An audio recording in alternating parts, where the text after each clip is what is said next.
Hello friends, എല്ലാവർക്കും movie talks and റിവ്യൂവിന്റെ പുതിയൊരു video. ഇന്നത്തെ വീഡിയോ നമ്മൾ പങ്കുവെക്കാൻ പോകുന്നത് ദി ഗോട്ട് എന്ന് പറയുന്ന വിജയ് ചിത്രത്തിന്റെ തിങ്കളാഴ്ച ദിന ബോക്സ് ഓഫീസ് കളക്ഷൻ റിപ്പോർട്ടാണ്. അപ്പോൾ വീഡിയോ ആദ്യമായിട്ട് കാണുന്ന സുഹൃത്തുക്കളാണെങ്കിൽ പുതിയ സിനിമാ വിശേഷങ്ങൾക്ക് OTT അപ്ഡേറ്റ്സുകൾക്കായിട്ട് ഇപ്പോൾ തന്നെ ചാനൽ സബ്സ്ക്രൈബ് ചെയ്ത് നോക്കുക.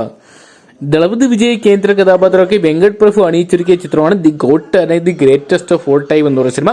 ചിത്രം വിജയകരമായിട്ടുള്ള 5 ദിവസം പിന്നിട്ടപ്പോൾ റെക്കോർഡ് കളക്ഷൻ തന്നെയാണ് സ്വന്തമാക്കിയിരിക്കുക. എന്തൊക്കെയാണ് വേൾഡ് വൈഡ് ബോക്സ് ഓഫീസിൽ നിന്നായിട്ട് 300 കോടി കടന്ന ചിത്രം തിങ്കളാഴ്ച ദിവസമായി ഇന്ന് കളക്ട് ചെയ്ത കളക്ഷൻ എത്രയും നോക്കുകയാണെങ്കിൽ ഏകദേശം വലിയ രീതിയിലുള്ള ഡിസാസ്റ്ററിലോട്ട് പോവുകയാണ്. വർക്കിംഗ് ഡേ ആയിട്ട് ചിത്രത്തിന്റെ ഇന്നത്തെ കളക്ഷൻ ഏകദേശം 22 മുതൽ 24 കോടി രൂപ വരെയാണെന്നാണ് പറയാൻ സാധിച്ചിരിക്കുന്നത്.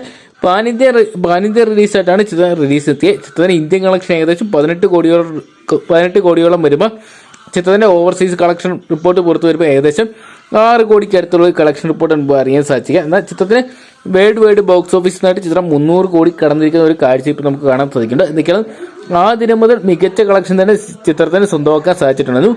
എന്നാൽ കേരളത്തിന് ചിത്രത്തിന് ഒരു മിക്സഡ് റെസ്പോൺസ് മാത്രമാണ് സ്വന്തമാക്കാൻ സാധിച്ചിരിക്കുക. അതാണ് ഇപ്പോൾ ചിത്രം തിരിച്ചടിയായിട്ട് മാറിയിരിക്കുന്നത്. എന്തൊക്കെയാണ് ചിത്രം നോർത്ത് ഇന്ത്യയിലും വലിയ രീതിയിൽ തരംഗമായിട്ട് മാറുന്ന കാഴ്ച കാണാൻ സാധിച്ചിട്ടുണ്ട്. 400 കോടിയോളം ബഡ്ജറ്റിലാണ് ചിത്രം ഒരുക്കിയിരിക്കുന്നത്. അതുകൊണ്ട് തന്നെ ഏകദേശം 600 കോടിയോളം ചിത്രം വേൾഡ് വൈഡ് ബോക്സ് ഓഫീസിൽ നിന്ന് കളക്ട് ചെയ്താൽ മാത്രമേ ഹിറ്റ് എന്ന് പറയാൻ സാധിക്കത്തുള്ളൂ. ആദ്യ വീക്കിൽ തന്നെ ഏകദേശം 500 കോടി രൂപയെങ്കിലും കളക്ട് ചെയ്യുന്നതായിട്ട്. അപ്പോൾ ദി ഗോട്ട് എന്ന് പറഞ്ഞ സിനിമ നിങ്ങൾ തിയേറ്ററിൽ നിന്നിട്ട് കണ്ടിട്ടുണ്ടെങ്കിൽ സിനിമയെക്കുറിച്ച് നിങ്ങളുടെ വലിയ അഭിപ്രായം കമന്റ് ബോക്സിൽ പങ്കുക. വീഡിയോ ഇഷ്ടപ്പെട്ടെങ്കിൽ ലൈക്ക് ചെയ്യാനും ഷെയർ ചെയ്യാനും ചാനൽ സബ്സ്ക്രൈബ് ചെയ്യാനും മറക്കണ്ട.